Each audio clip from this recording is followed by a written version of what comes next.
नमस्कार, मैं रवीश कुमार। आपका अंदाज़ा सही है कि क्या कहने जा रहा हूँ, लेकिन गुजारिश है कि जो भी कह रहा हूँ उसे धीरज के साथ सुनिएगा। भारत की पत्रकारिता में स्वर्ण युग तो कभी था भी नहीं, लेकिन आज के दौर की तरह भस्म युग भी नहीं था। भस्म युग से मेरा मतलब है जहाँ इस पेशे की हर अच्छी बात तेज गति से भस्म की जा रही हो। यह दिन भी आना ही था। इस देश में अलग अलग नाम वाले अनेक चैनल हो गए हैं, मगर सब हैं तो गोदी मीडिया ही। उसका परिवेश, उसका इकोसिस्टम, पत्रकारिता का और माहौल सब खत्म कर दिया गया है। मगर पत्रकारिता करने और कराने का दावा भी सब कर रहे हैं। खासकर वो भी कर रहे हैं जो उसी सत्ता का हिस्सा माने जाते हैं, उसी के रूप में देखे जाते हैं, जिसकी ताकत से हर दिन पत्रकारिता इस देश में कुचली जा रही है। जब वो कहे कि वह उच्च स्तरीय पत्रकारिता करना चाहता है, तब ऐसा दावा करने वालों को जरा संदेह की निगाह से देखिए। गोदी मीडिया और सरकार भी पत्रकारिता का अपना मतलब आपके ऊपर थोपना चाहती है। अगर इसका मतलब किसी भी रूप में वही है, तब आप एक बार फिर से झांसे में आने वाले हैं। इस वक्त अपने संस्थान को लेकर कुछ खास नहीं कहना चाहता, क्योंकि भावुकता में आप तटस्थ नहीं होते, ऑब्जेक्टिव नहीं हो सकते हैं। एनडीटीवी में 26-27 साल गुजारे हैं। इतनी लंबी यात्रा के अपने उतार चढ़ाव भी हैं। अनेक साथी, वरिष्ठ, कनिष्ठ सब शामिल हैं। कितने लोगों ने साथ दिया है। इन अनुभवों के बारे में कभी भी वस्तुनिष्ठ तरीके से नहीं बोला जा सकता, और आज के दिन तो बिल्कुल नहीं, क्योंकि कई बार तथ्यों के साथ भावनाएं मिल जाती हैं और भावनाओं के तूफान में बहुत सारे तथ्य छूट जाते हैं। बेहतर है कि इसे संक्षिप्त ही रहने दिया जाए। जो आदरणीय शख्स हैं उन्हें मैं याद कर ही रहा हूं। काफ़ी सारी शानदार यादें हैं एनडीटीवी में, अब दोस्तों के बीच सुनने सुनाने के काम आएंगी। आज के दिन किसी एक व्यक्ति का नाम लेना मुश्किल हो रहा है, तब जब आपके पेशेवर जीवन में अनेक लोगों का हाथ हो। कैसे एक का नाम ले सकते हैं? मैं जानता हूं कि पूर्व सहयोगी, मौजूदा सहयोगी सब मुझ में अपना हिस्सा देखते हैं, और वो सही भी है। मुझे सभी से कुछ ना कुछ मिला है। मैं सबका ही आभारी हूं। इसलिए एक का जिक्र कर बाकी को छोड़कर आप न्याय नहीं कर सकते, खासकर ऐसे दिन। वैसे भी इस वक्त तो हर चेहरा ही अच्छा नजर आ रहा है, क्योंकि सबने मेरे अनुभवों को, मेरे जीवन को समृद्ध किया है। बेटी विदा होती है तो वो दूर तक पीछे मुड़कर मायके को देखती रहती है। मैं इसी स्थिति में हूं। अभी मुड़कर देख लेने दीजिए, फिर कभी विस्तार से एनडीटीवी की बात करूंगा, लोगों के बारे में और एनडीटीवी के बारे में, डॉक्टर रॉय, राधिका रॉय के बारे में भी। मैं कई लोगों की प्रतिक्रियाएं पढ़ रहा था। बहुत सी बातें तो मुझे आज ही पता चली। हैरानी हुई कि हर किसी के पास एनडीटीवी का एक अलग ही किस्सा है। वाकई उन 27 वर्षों के बारे में ठहर कर और संभल कर बात करने की जरूरत है। एनडीटीवी ने एक चीज सिखाई कि टीवी में और टीवी का एक ही मतलब होता है, टीम। एंकरों के स्टार बनाए जाने के बाद यह धारणा टूट गई, मगर आज भी टीवी के बुनियाद में यही है कि जितनी अच्छी टीम होगी उतना अच्छा काम होगा। अभी इस बात को यहीं रहने देता हूं, कभी किसी और वक्त के लिए, तब जब आप भावुक ना हों, तब जब मैं भावुक ना हूं कि एनडीटीवी छूट रहा है। अगस्त 1996 में एनडीटीवी से औपचारिक रूप से जुड़ा था। अगस्त 1996 में ट्रांसलेटर के रूप में, अनुवादक के रूप में। लेकिन उसके पहले कई महीनों तक मैं यहां चिट्ठियां छांटता रहा। बोरे में चिट्ठियां आती थीं और मेरे पास रख दी जाती थीं। तब दर्शक पोस्ट बॉक्स में चिट्ठियां भेजा करते थे। देश भर से दर्शक अपने हाथों से अलग अलग कार्यक्रमों के एंकरों को लिखा करते थे।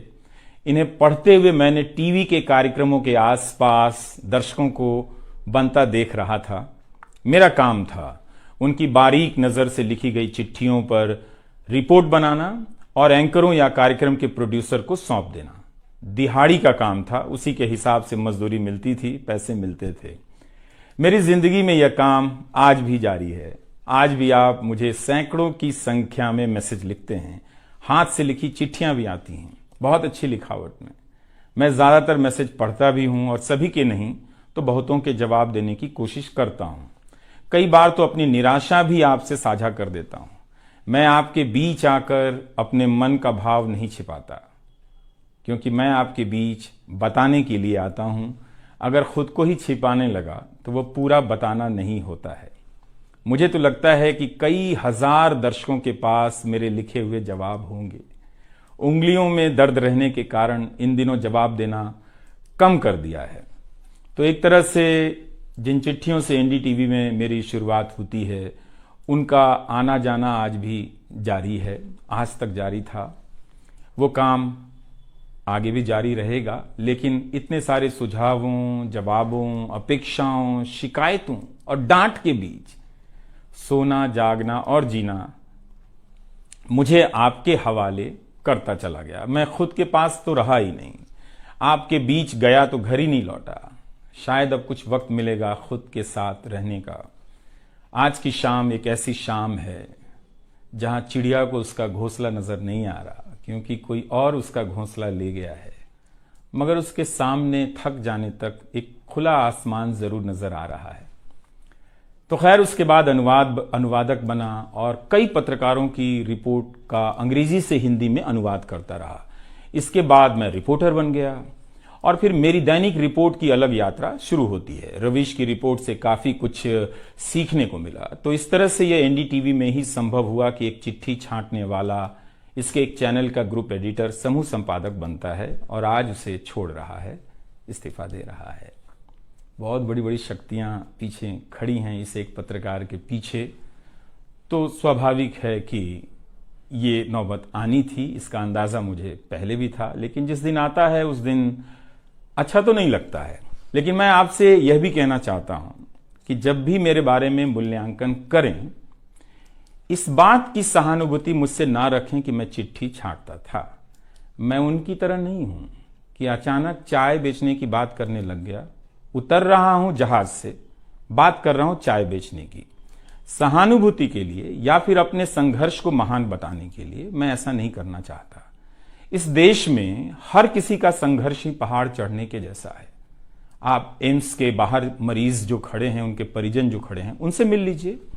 आपको पता चल जाएगा कि उनकी चुनौतियां कितनी बड़ी हैं और आपका दुख कितना कम है, छोटा है।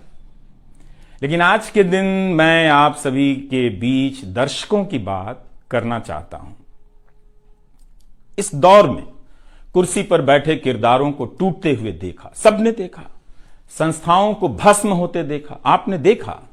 नफरती तूफान में लोगों को भटकते देखा, मगर मैंने इसी दौर में एक नई संस्था भी बनते देखी है। वह संस्था है जनता की संस्था, दर्शकों की संस्था। दर्शक ही अपने आप में इंस्टीट्यूशन बन जाते हैं। आप दर्शकों की संख्या भले कम है, मगर आप दर्शकों ने मिलकर जर्जर किए जा रहे इस लोकतंत्र में जनता नाम की संस्था का पौधा सूखने से बचा लिया। एनडीटीवी में मुझे जब भी अवसर मिला मैंने जान लगा दी। मैंने कभी उन अवसरों को अपने लिए नहीं देखा, बल्कि यही सोचा कि यह अवसर मुझे आप दर्शकों के लिए मिला है, इसलिए उन सभी अवसरों को आप दर्शकों की कहानियों से भरता चला गया और मैं आप दर्शकों का होता चला गया। आपका दावा मुझ पर बहुत बड़ा है, मैं जानता हूं।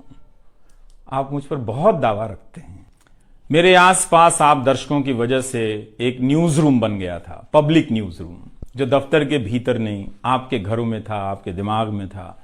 दुनिया भर में फैले कितने दर्शकों ने आगे आकर मेरी मदद की है। आपने कभी मुझसे पैसे भी नहीं मांगे, कभी एहसान तक नहीं जताया। विदेशों में मेरे लिए वीडियो रिकॉर्ड किया, रिसर्च किया।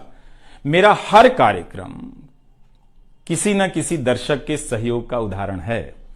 आप दर्शकों ने मेरी जानकारियों को दुरुस्त किया है, गलती की है तो डांटा भी है और काफी कुछ उसमें जोड़ भी दिया है।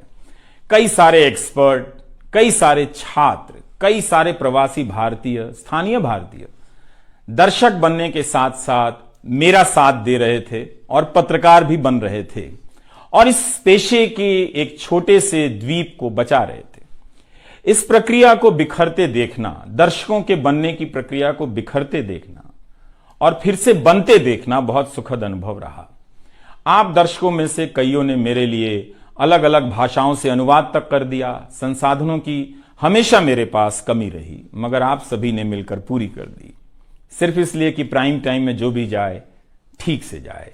वो मेरा नहीं, आपका प्राइम टाइम था। कभी खराब शो कर दिया तो आपने अपनी निराशा बताने में कोई संकोच नहीं की। आप वाकई लाजवाब हैं। दर्शक ही मेरे नियमित संपादक हैं, निरंतर संपादक हैं आप दर्शक मेरे। मैं अक्सर कहता हूं कि एक पेड़ में कई बारिशों का पानी होता है। आपके जैसे दर्शकों के होने में ही किसी रवीश कुमार का होना है। आप हर मौसम में बरसात बनकर आ जाते हैं, सूखते पेड़ों को हरा करने आ जाते हैं। आज आपकी बदौलत यूट्यूब पर, ट्विटर पर कितने ही पत्रकार खड़े हो गए। आप उन सभी के पीछे खड़े हैं। आज कई वेबसाइट हैं जिन्हें आप सब्सक्रिप्शन के बहाने आर्थिक मदद देते हैं। जब लोकतंत्र में एक भी संस्था नजर नहीं आ रही थी, अदालतें कमजोर नजर आ रही थी, आ रही हैं, आप दर्शक नजर आ रहे थे। आज के दौर में आप ही पत्रकारिता के सबसे बड़े संस्थान हैं। पत्रकारिता अब संस्थानों में नहीं बची है, आप जैसे दर्शकों के बीच बची हुई है, जिनकी मदद से आज पत्रकार सवाल पूछ रहे हैं। यही आपका इस वक्त में सबसे बड़ा योगदान है। हो सकता है कि कोई जनता की आवाज को पूरी तरह कुचल दे, उसकी आवाज पर धार्मिक नफरतों की आंधी धूल को भर दे, ढक दे, लोकतंत्र को मिटा दे, मगर आप दर्शकों का होना हौसला देता है कि लोकतंत्र भले खत्म हो जाए, मगर उसकी चाहत कभी खत्म नहीं होगी, क्योंकि आप जैसे दर्शक अपनी जवाबदेही को, जिम्मेदारियों को बहुत खूब समझते हैं। इस मुश्किल वक्त में आपने एक पत्रकार पर भरोसा किया, उसे कितना प्यार दिया। कई बुजुर्ग माओं ने मेरे बाल सहला दिए, गाल छू लिए, तो किसी ने मेरे गमले में गुलाब के फूल लगा दिए, किसी ने चने का सत्तू भेज दिया कि मेरी सेहत ना खराब हो, किसी ने शहद भेज दी, किसी ने धूप में खड़े देखा तो सर पर गमछा तान दिया और छाता खोल दिया, किसी ने जेब में कलम रख दी, महंगी कलम। आज के दिन मैं एनडीटीवी से ज्यादा आप दर्शकों को याद करना चाहता हूं। आपके बिना मैं कुछ नहीं कर पाता। मुझे आप दर्शकों पर नाज है। कई बार लगता है कि मैं संस्था का कम, आप दर्शकों का प्रतिनिधि ज्यादा हूं। मुझे काम करने की आजादी मिली संस्था में, निर्बाध आजादी, और उस आजादी को मैंने हमेशा संभाल कर रखा, क्योंकि आपकी तेज नजर मुझ पर थी। खुद को काफी संभाला कि कुछ गलती ना आ जाए, कुछ मुझसे चूक ना हो और मुझ में अहंकार ना आ जाए और बदले में आजादी चली जाए। मेरे आगे दुनिया बदलती रही, मगर टेस्ट मैच के खिलाड़ी की तरह पिच पर टिका रहा। पर अब किसी ने मैच ही खत्म कर दिया है, उसे T20 में बदल दिया है। जनता को चवन्नी समझने वाले जगत सेठ हर देश में हैं, इस देश में भी हैं। अगर वो दावा करें कि आप तक सही सूचनाएं पहुंचाना चाहते हैं, तो इसका मतलब है कि डॉलर अपनी जेब में रखकर आपकी जेब में चवन्नी डालना चाहते हैं। पत्रकार एक खबर लिख दे तो जगत सेठ मुकदमा कर देते हैं और फिर सत्संग में आकर प्रवचन भी देते हैं कि वे पत्रकारिता का भला चाहते हैं। आप दर्शक इतना तो अपना भला समझते होंगे। इसलिए आज मैं अपने संस्थान से ज्यादा आप दर्शकों को याद करना चाहता हूं। मुझे हमेशा लगता था कि हिंदी का पत्रकार छत क्यों नहीं छुपाता है।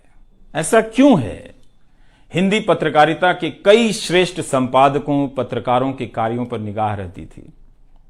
उनकी गहराई हैरान करती थी, फिर भी लगता था कि उनकी बात जमाने तक ठीक से नहीं पहुंची, पेशे के भीतर उन्हें उनकी जगह नहीं दी गई।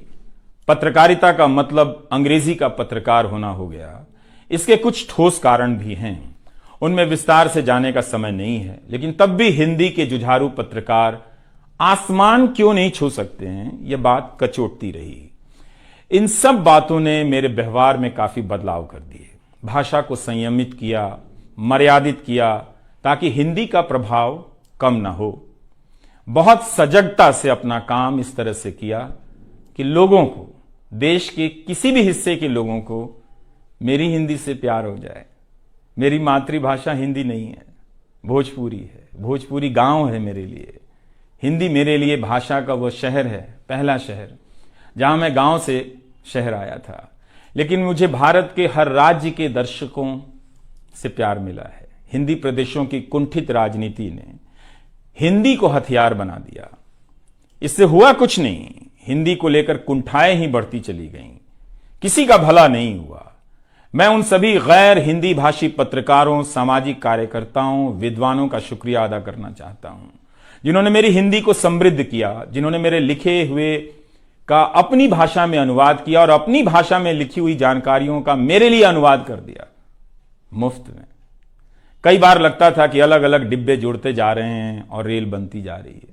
उर्दू, मलयालम, तमिल, कन्नड़ा, पंजाबी, गुजराती, मारवाड़ी, बंगाली, मराठी भाषा के पत्रकारों ने कितना कुछ जोड़ा है। यह बात कहीं हिंदी बनाम अंग्रेजी की तरफ ना मुड़ जाए, इसलिए कहना जरूरी है कि अंग्रेजी भाषा में लिखने वाले विद्वानों और पत्रकारों ने मेरी खुलकर मदद की है, मेरे साथ बराबरी का व्यवहार किया। जो नहीं कर सके, ऐसे हैं, उनका क्या हिसाब करना, उनका क्या रोना, मगर जो बराबरी के साथ पेश आते रहे, उनका आभार व्यक्त करना चाहिए। उन सभी ने अपना श्रेष्ठ मुझसे साझा किया, किताबें दी, अवसर बताए, मेरे लेख का अनुवाद तक कर दिया, ज्यादा लोगों तक पहुंचा दिया। मेरे जीवन में इतिहास के मेरे शिक्षकों का बहुत योगदान है। मेरे शिक्षक मेरी जान है। मैं चाहता हूं कि आप मेरे जरिए मेरे पीछे खड़े अनगिनत लोगों के बारे में जानें, उन्हें भी देखें। और दोस्तों को कौन भूल सकता है, बहुत अच्छे अच्छे दोस्त मिले, कम मिले लेकिन मिले। आप जनता के बीच जाने के तमाम अवसर मेरे लिए बहुत खास हैं। तमाम आंदोलनों को कवर करने गया, आपके बीच जाते ही जो चीज खास नजर आती थी वो है एक पत्रकार के प्रति आपका विश्वास, आपकी समझ। आप लोगों से मैं घिर जाता था, आपके भीतर कितना कुछ बहने लग जाता था, जिसे एक राज्य को सुनना चाहिए, जिसे सुनाने के लिए पत्रकार से अच्छा कोई जरिया नहीं। मुझे आपके बीच आकर हमेशा लगा कि आप सरकार को कैसे देखते हैं, और मैं उस नजर से सरकार को देखने लगा। इसी का भरोसा है कि आपकी सक्रियता में ही भारत का लोकतंत्र धड़कता है। शाहीन बाग और किसान आंदोलन की जिद में मुझे सूरज की रोशनी दिखाई देती है। आपको जनता बनते हुए देखा है। मेरा विश्वास गहरा होता चला है कि तंत्र भले खत्म हो जाए, लेकिन जनता के बीच जन बचा हुआ है। एक दिन यही जन आज से बेहतर तंत्र बना लेगा। आज कुछ लोगों को यकीन हो गया है कि सारा तंत्र उनके कब्जे में है। अब जन का कोई मोल नहीं। मीडिया को खत्म कर विपक्ष और जनता को खत्म किया जा चुका है। ऐसा सही भी है, मगर यही शाश्वत नहीं है। एक ना एक दिन जब लोग अपनी नफरतों से जर्जर हो जाएंगे, उनकी नफरतें उनके शरीर से दरकने लग जाएंगी, तब उन्हें किसी नई जमीन की तलाश होगी, किसी पत्रकार की याद आएगी। नफरत की गुलामी से बाहर आने का रास्ता आप ही बनाएंगे, आपको ही बनाना है। एनडीटीवी में मैंने लिखना, बोलना सीखा, दिखना सीखा, अच्छे कपड़े पहनना सीखा, टाई पहननी सीखी। बस केवल डांस नहीं आया, क्योंकि काम से वक्त ही नहीं मिला। आप सीख लीजिएगा। आज के दिन मैं अपनी महिला सहयोगियों को खास तौर से याद करना चाहता हूं। काम के प्रति ईमानदारी, टिक कर काम करना और पेशे की नैतिकता की समझ मुझे अपनी महिला सहयोगियों से मिली है, और मैंने उनसे चुरा भी ली है। उनसे मेरी सामाजिक और नैतिक समझ बहुत बेहतर हुई। मेरी इस यात्रा में बहुत सी समझदार औरतें और लड़कियों के अनुभव शामिल हैं। मेरी जीवन साथी का भी, मेरी बेटियों का भी, मेरे सास ससुर ने बहुत साथ दिया ताकि मैं बाहर जाकर रिपोर्ट कर सकूं। मेरी माँ, मेरी भाभी, मेरे परिवार के सदस्यों ने भी ठठेरे की तरह सब ने पीट पीट कर पीतल से बर्तन बना दिया। ये मैं इसलिए भी रेखांकित कर रहा हूं कि पत्रकारिता के पेशे में मर्द ही नहीं, मर्दवादियों का कब्जा है। उनकी आक्रामकता के बीच कई बार दम घुटता था। इतनी आक्रामकता के बीच आप रचनात्मक हो ही नहीं सकते, संवेदनशीलता आ ही नहीं सकती। इस पेशे में तमाम महिला सहयोगियों ने मुझे मर्दों की आक्रामकता से बचा लिया। अगर आप इस पेशे में आ रहे हैं, विद्यार्थी हैं, तो हमेशा अपनी महिला सहयोगियों के साथ सलीके से पेश आइए, उनकी काबिलियत को स्वीकार कीजिए, तारीफ कीजिए। प्राइम टाइम के वक्त अक्सर कहा करता था, मुझे काम करने दो, 9 बजे ही बजते हैं। सुबह उठते ही मेरे दिमाग में रात के 9 बजने लग जाते थे। मैं टाइप करने लग जाता था, रोज 5000, 6000, 7000 शब्दों की टाइपिंग। अब शायद 9 ना बजे, प्राइम टाइम ना हो। मुझे पता नहीं था, पता नहीं है कि अब 9 बजे क्या करूंगा। मुझे टीवी से बहुत प्यार है, इस माध्यम से दिल लग गया था, शायद इसी वजह से दिल टूट रहा है। वो लाल माइक याद आता रहेगा। अब वो लाल माइक नहीं होगा। मैं जानता हूं कि आप दर्शकों की आदतों में मैं शामिल हो गया हूं। आप काफी तकलीफ में थे कि मेरा क्या होगा, मैं क्या करूंगा, मैं प्राइम टाइम क्यों नहीं कर रहा हूं। मुझे लगा कि चुपचाप किनारे हो जाना चाहिए। धीरे धीरे मेरे नहीं होने की आदत आपको डाल देनी चाहिए। इसलिए कई दिनों से प्राइम टाइम नहीं कर रहा था, ताकि आप मुझे कुछ भूल सकें। मगर आप हैं, मानते ही नहीं। हर रात 9 बजे के बाद मैसेज करने लग जाते हैं कि कहाँ हो, बीमार तो नहीं हो, सब ठीक तो है, एनडीटीवी में क्या चल रहा है, आप अच्छे हैं। तो भारत का मीडिया स्पेस बदल चुका है।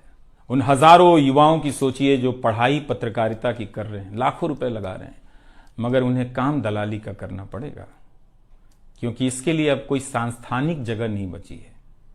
इसी के बीच जो आने वाले पत्रकार हैं, जो इस वक्त पत्रकार हैं, सभी को जूझना है। कोई घुट रहा है तो कोई इस पेशे को छोड़ रहा है। कई लोग कहते हैं कि नौकरी की मजबूरी के अलावा पत्रकार बनने की कोई दूसरी शर्त नजर नहीं आती, कोई उत्साह नहीं है। यहां तो जस्टिस तक कह रहे हैं कि जमानत देने पर जजों को टारगेट किए जाने का डर लगता है। जब जज को ही डर लगता है, तब फिर इस दौर में यह बोलना भी गुनाह है कि मुझे डर नहीं लगता है। एक डरा हुआ पत्रकार मरा हुआ नागरिक पैदा करता है। इसलिए बोला कीजिए कि हमें डर नहीं लगता है। आप उस देश के नागरिक हैं जिसने नंगे पांव ब्रिटिश साम्राज्य को घुटने पर झुका दिया। कोई कारण नहीं कि मैं आप पर भरोसा ना करूं कि एक दिन आप गोदी मीडिया की इस गुलामी से बाहर आएंगे। आप हमेशा इस गुलामी में नहीं रह सकते। इसकी गुलामी से आपको लड़ना ही पड़ेगा। यह सबकी लड़ाई है। इस लड़ाई के बिना आप दुनिया में सर उठाकर नहीं चल सकते। आपकी यही पहचान होगी कि आजाद देश के गोदी मीडिया के गुलाम हैं। इसके खतरे की गंभीरता को समझिए। कानून की आड़ में अब अधिकार कुचले जा रहे हैं, अभिव्यक्तियों को रौंदा जा रहा है, ताकि सारे अवैध काम वैध नजर आए।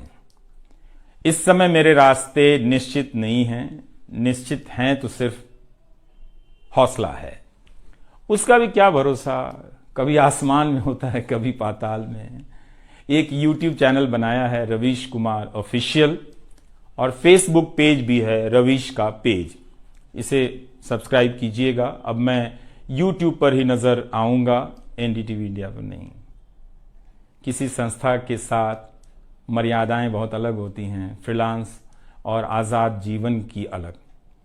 लेकिन इस बार परिवार के साथ थोड़ा वक्त बिताना चाहता हूं, जीना चाहता हूं। मैंने इस्तीफा दे दिया है। नमस्कार, मैं रवीश कुमार अब आपको उस चैनल पर सुनाई नहीं देगा। नमस्कार, मैं रवीश कुमार।